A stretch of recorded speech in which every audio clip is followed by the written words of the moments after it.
할렐루야. 같이 말씀 좀 묵상해 보겠습니다. 오늘 구약성의 이사야서 6장 말씀 몇 절 보겠습니다. 1절부터입니다. 우시야 왕이 죽던 해에 내가 본즉 주께서 높이 들린 보좌에 앉으셨는데 그의 옷자락은 성전에 가득하였고 서랍들이 모시고 섰는데 각기 6 날개가 있어 그 둘로는 자기 얼굴을 가리었고 그 둘로는 자기의 발을 가리었고 그 둘로는 날며 서로 불러 이르되 거룩하다 거룩하다 거룩하다 만군의 여호와여 그의 영광이 온 땅에 충만하도다 하더라. 이같이 화답하는 자의 소리로 말미암아 문지방의 터가 요동하며 성전의 연기가 충만한지라. 그때 내가 말하되 화로다 나여 망하게 되었도다. 나는 입술이 부정한 사람이요 나는 입술이 부정한 백성 중에 거주하면서 만군의 여호와신 왕을 비었음이로다 하였더라. 아멘. 우리가 알고 있는 대로 이사야가 하나님의 부르심을 받는 관계의 말씀입니다. 시기적으로 때는 언제냐 그러면은 하나님을 좀 섬기던 우시야 왕이 죽던 해예요. 왕으로 있는 동안에 한때는 하나님을 잘 섬기고 그로 말미암아 나라가 좀 부강해졌을 때 우시야 왕이 좀 교만했죠. 그래가지고 성전에 가서 제사를 드려야 되겠다고 이렇게 막 갔어요.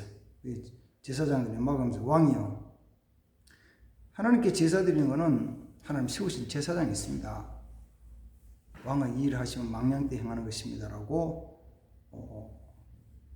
경고를 하는데도 왕이 무시하고 내가 왕인데 내가 할 거야 하고 가다가 그 즉시에 이마에 문둥병이 발해가지고 그래서 성전에서 문둥병이 발해짐으로 쫓겨나고 그리고 혼자 쓸쓸히 이 왕궁 뒤편에 어떤 따로 방에 있다가 쓸쓸히 죽었죠. 그 죽던 해에 그 이사야 선지자가 성전에 가서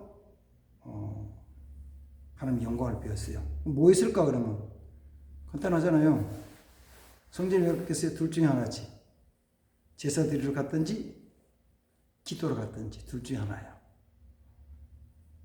그래 가서 있는데 하나님이 이사야에게 눈을 열어주셔서 하늘의 그 광경을 본 거죠. 하나님의 보좌가 있고 그 주위에 스납들을 뭐 천사라고 얘기하는 천사들 스납들이 쫙 있는 게 있으면서 하나님 찬양하는 거. 거룩하다 거룩하다 거룩하다 만군의 여호와여. 하나님을 찬양하는 소리, 찬양하는 소리 듣죠. 보죠. 그걸 보는 순간에 이사야가 고백하기를 나는 망했다. 화가 있다. 나는 망했다. 왜? 오늘 성경에서 두 가지를 이야기해요. 5절 보면 그렇게 말합니다. 그때 내가 말하되 화로다 나여 망하게 되었도다. 나는 입술이 부정한 사람이요 나는 입술이 부정한 백성 중에 거주하면서 만군의 여호와신 왕을 비웠습니다. 이사야 두 가지를 얘기해요. 첫 번째는 자기 입술이 부정하다는 거예요. 또 입술이 부정한 백성 중에 자기가 거한다는 거예요. 다시 이사야가 하나님을 고백한 것은 자기 입술이 자기 죄가 많다는 것을 고백을 하고 내가 살고 있는 이 나라의 백성들이 부정하고 죄가 많다는 고백을 해요. 하나님 앞에서 그 하나님의 영광을 바라보면서 자기 자신을 그렇게 고백을 하고 다시 말하면 회개하고 용서를 구하는 거죠.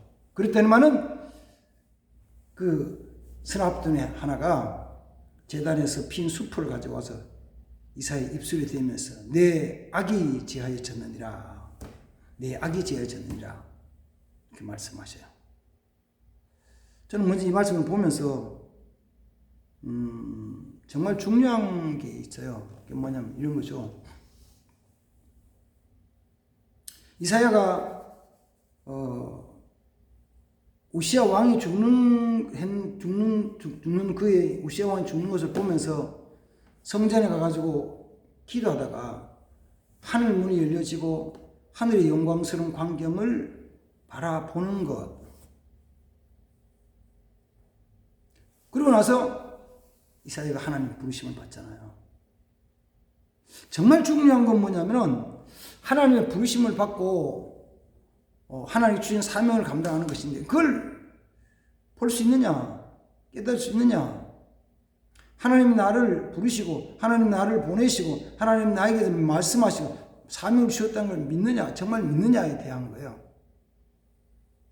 이거는 육신적인 삶에서 먹고 사는 문제는 아니거든요. 이거 먹고 사는 문제는 아니에요. 좀 달라요. 먹고 사는 것하고는. 그게 정말 하나님께서 자기에게 주신 사명이라고 믿고 깨달아졌을 때 그래야만이 하나님 일을 이루어나갈 수 있어요. 그래서 물론 이제 일반 성도들도 마찬가지지만은 특별히 지도하는 지도자들, 목회자들, 저는 목사의 한 사람으로서 목사님들, 저는 마찬가지죠. 늘 기도하는 게 그거죠. 내가 하나님이 내게 주신 사명에 대한 걸 잘 알고 이 길을 가라고 말씀하신 이 길을 가는 것이 되어야 되는데 그게 불분명하면은 가다가 이렇게 혼란이 생기는 거예요. 이게 맞나 안 맞나 혼란이 생기는 거예요. 혼란이 생기는 거예요. 그러나 이 길이 하나님이 내게 주신 길이라고 확실히 깨닫고 나면 하나님 내게 나타나 보면은 뭐 좀 힘들다고 못 가나요? 갈 수 있죠. 갈 수 있어요. 좀 어렵다고 못 가나요? 갈 수 있죠. 사실은 기독교 초창기, 한국에서 기독교 초창기, 뭐 세계, 성경 속의 전체 교회도 2000년 역사는 마찬가지지만 적어도 교회를 개척하는 목사님들의 마음, 신앙은 이거죠. 하나님 내게 이걸 주신 것이라고 믿는 것이죠. 하나님 내게 주셨다고, 내가 말씀하셨다고 믿는 거잖아요. 그래서 그 길 가는 거예요. 하나님 보이시는 보고 가는 거예요. 보이시는 거예요. 근데 지금 그게 잘 안 보여지니까 젊은 사람들이 목회자가 되려고 마음먹고 헌신하겠다고 신학교 가는 사람들이 줄어들었다는 거 아니에요? 많이 줄어든 거죠. 적어졌죠. 신학교마다 뭐 학생들이 모집이 안 되잖아요. 한창 잘 될 때는 70년대 막 교회가 부흥되면서 할 때는 목사님 되면은 존경받고 사랑받고 대접받고 인정받고 막 하는 거 좋잖아요. 사실 그 당시에 70년대 80년대는 목사님들이 다니면서 목사님이 돈 들여가지고 밥을 사 먹거나 밥을 사주거나 대접하는 경우가 많지 않죠. 물론 이제 큰 교회 목사님들 하시나 했지만은 어디 가가지고 목사님들이 자기 돈 내고 돈 밥 사 먹고 사주고 하는 게 잘 없었잖아요. 없으면 다 좋고, 목사님 되면 정말 존경받고 사랑받고 대접받고 너무 좋다. 그래서 그때는 신학교도 많은 학생들이 몰려들어가지고 졸업하고 목사가 되고 했는데. 근데 어떤 면에서는 이게 없는 거예요, 이거. 하나님 만나는 게 없는 거예요. 부르심의 소명이 불분명한 거예요. 그러니까 나중엔 격기로 자꾸 나가게 되는 것이죠. 첫 번째 정말 중요한 건 이거예요. 오늘 중요한 키는 말씀의 중요한 초점은 이사야에게 나타나셔서 말씀해 주시고 이사야의 입술을 정결케 하셨던 그 하나님의 역사하심이 우리 속에도 나에게도 있어야 된다는 거예요. 그 일이 일어나야 되는 거예요. 그 역사가 있어야 되는 거예요.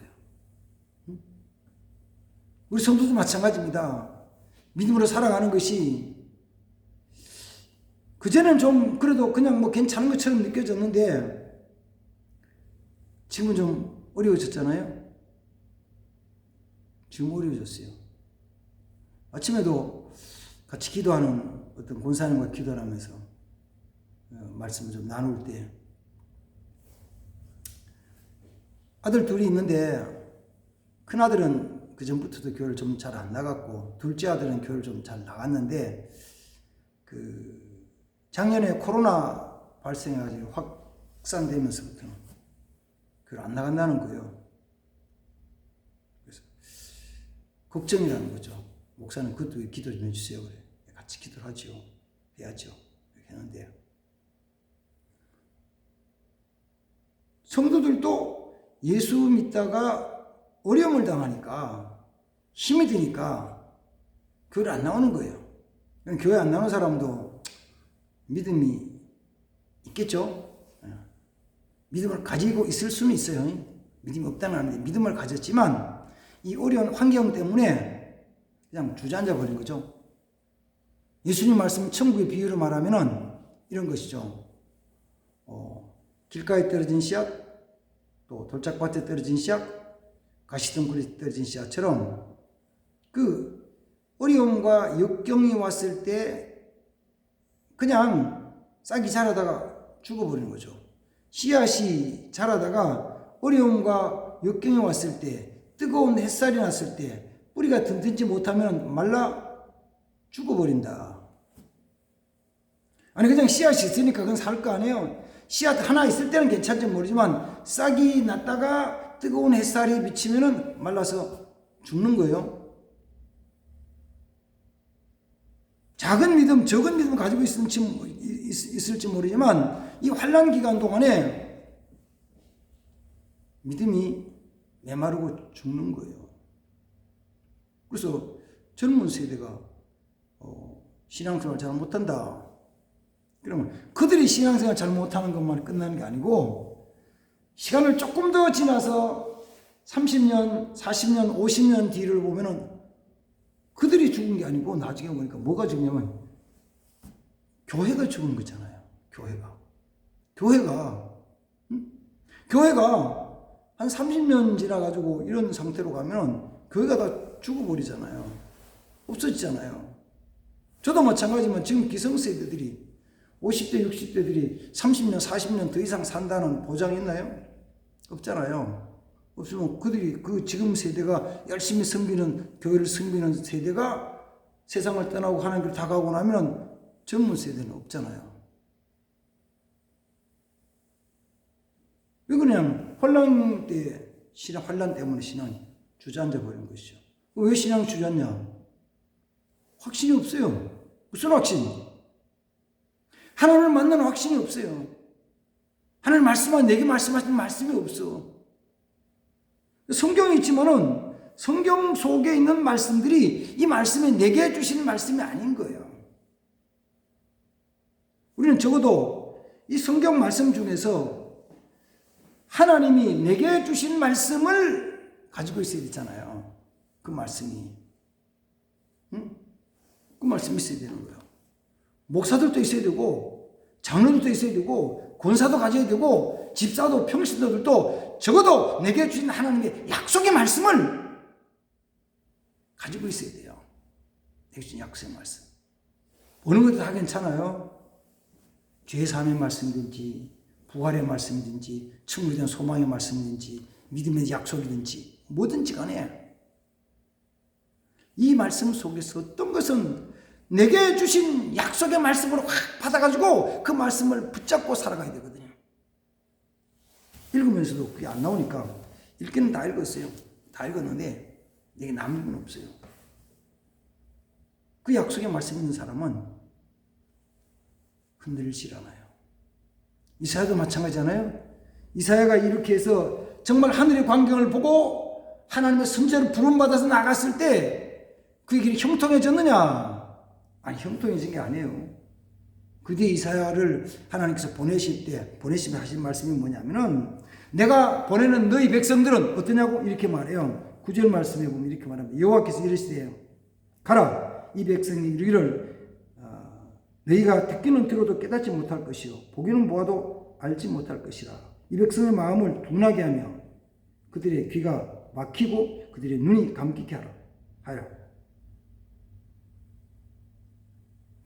하나님 말씀은 좋은데도 귀가 둔해서 못 듣고 눈이 못 듣고 보지는 못하고 봐도 모르고 들어도 모르고 좀 멍한 거예요. 마찬가지잖아요. 예레미야 선지자에게는 내가 너를 복중에 짓기 전부터 구별해 알았고 너를 구별했다. 선지자를 구별했다. 그러나 내가 가는 그 사람들이 어떤 사람이냐면 마음이 강팍한 사람이다. 마음이 강팍한 사람. 선지자 다 그래요. 에스겔 선지자를 부르시면서 말씀해 가라. 내가 네 백성이었는데 그들이 말을 듣지 않을 것이다. 그래도 너는 가서 전해서 선지자가 있는 걸 알게 해라. 하나님의 영광의 모습을 바라보고 쫙 갈 때 일이 열려지면 얼마나 좋겠어요. 지금도 간혹 직장 생활하고 사업을 하던 분들이 이 하나님의 말씀, 부르심의 말씀을 받아가지고 직장 다니는 거 사표 쓰고 사업하는 거 정리하고 말씀에 순종한다 그래가지고 자녀들과 식구들 데리고 저 하나님 보내신 사역지로 정말 복음이 전해지지 않는 사역지로 어떻게 보면은 그곳은 사망이 금방 있는 죽음의 그 덫이 사탄이 우글우글한 곳에 가는데 그렇게 가가지고 가는 순종하니까 내가 성령님의 순종해서 내가 하나님 말씀 순종해서 내가 여기 왔습니다 라고 갔을 때 갔다 그래가지고 그냥 막 당장에 누가 선교비를 한 달에 500만 원씩 막 1000만 원씩 보내주고 역사가 팍팍팍팍팍 일어나는 경우가 거의 없죠. 거의 없어요. 그래도 흔들리지 않는 이유는 뭐냐 그러면은 안 흔들리고 믿고 전진하는 이유가 뭐냐 그러면은 다른 데 있지 않잖아요. 어디 있어요? 내게 나타나셔서 내게 말씀하시고 내게 보여주신 하나님의 영광스러운 영적인 체험이 있을 때 그 말씀 받은 게 있을 때 나가는 거죠. 나가요. 그래서 늘 기도하는 거죠.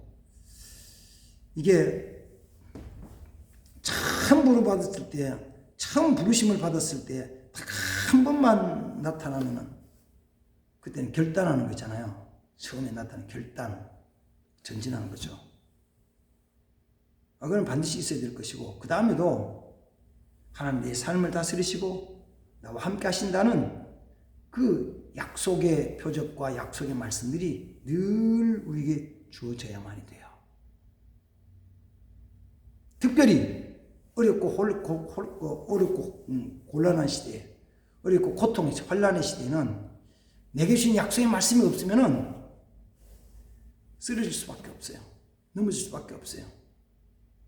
그래서 믿음을 가졌다고 생각했던 분들이 많이 주저앉아 버리거든요.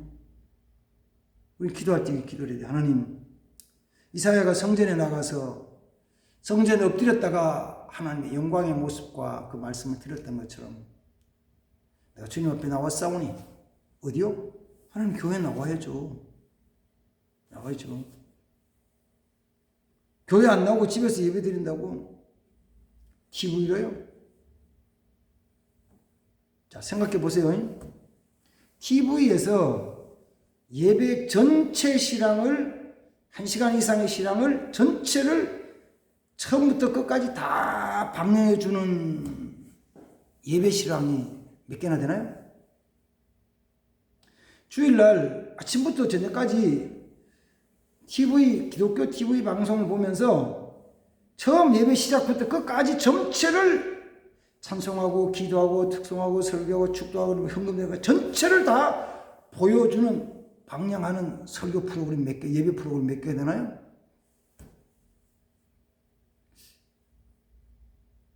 없잖아요. 주로 뭐만 해요? 주로 찬양, 설교, 어떤 데는 설교 내용만, 설교 내용 한 30분, 짧게는 25분, 조금 길게 한 데는 찬양부터 시작해가지고 찬양하고 설교, 그 다음에 끝에 축도하는 거 편집해서 보내주는 거, 요 정도. 그 정도가 몇 분이요? 길면 30분에 35분. 그건 뭐 하는 거예요? 그건 예배 드린 게 아니고 설교 본 거죠. 설교.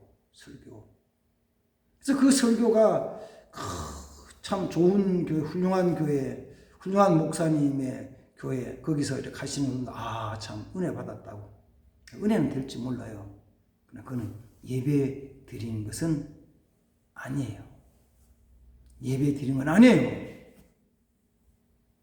그래서 로마서 12장 1절에도 너희 몸을 하나님이 기뻐하시는 산제물을 드리라. 자꾸 우리는 어떤 요사이 이 코로나 하면서 조금씩 바꿔서 지금 SNS나 유튜브나 이런 걸 가지고 이걸 예배를 대치해 나가고 이걸 하나님 앞에 헌신하는 것을 대치해 나가려고 생각한다고요. 물론 보충을 할 수 있어요. 왜? 저도 설교를 잘 못하지만은 목사님의, 본교회 목사님의 설교가 조금 미흡하게 느껴질 때 그 방송을 통해서 훌륭한 목사님의 설교가 보충을 할 수 있어도 그 자체가 하나님께 온전히 드린 헌신 예배는 아니에요. 헌신 예배 어떻게 해야 된다고요? 몸이 따라와야죠. 거기서 엎드려서 하나님이여 이곳에 임하셔서 주의 영광스러움을 보여주시고 내게 말씀해 주시옵소서. 내가 하나님의 말씀을 사모하고 내 은혜를 사모해가지고 나와서 엎드릴 때 주님 말씀해 주시는 거예요. 내가 엎드려지는 곳에. 집에서 한다고요? 침대에서 엎드린다고요? 뭐 엎드리면 엎드리겠죠. 거실이나 소파에 엎드려 앉아 한다고요?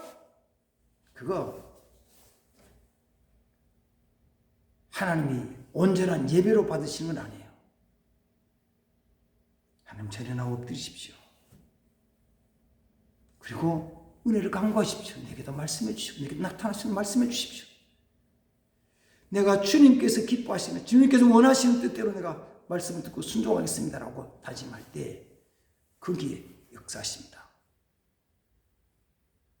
그래서 진짜 하나님 기뻐하시는 거룩한 사람으로 일꾼으로 쓰임받는 자 되시기를 주님의 이름으로 축복합니다. 아멘. 그러고 하시다 하나님 아버지,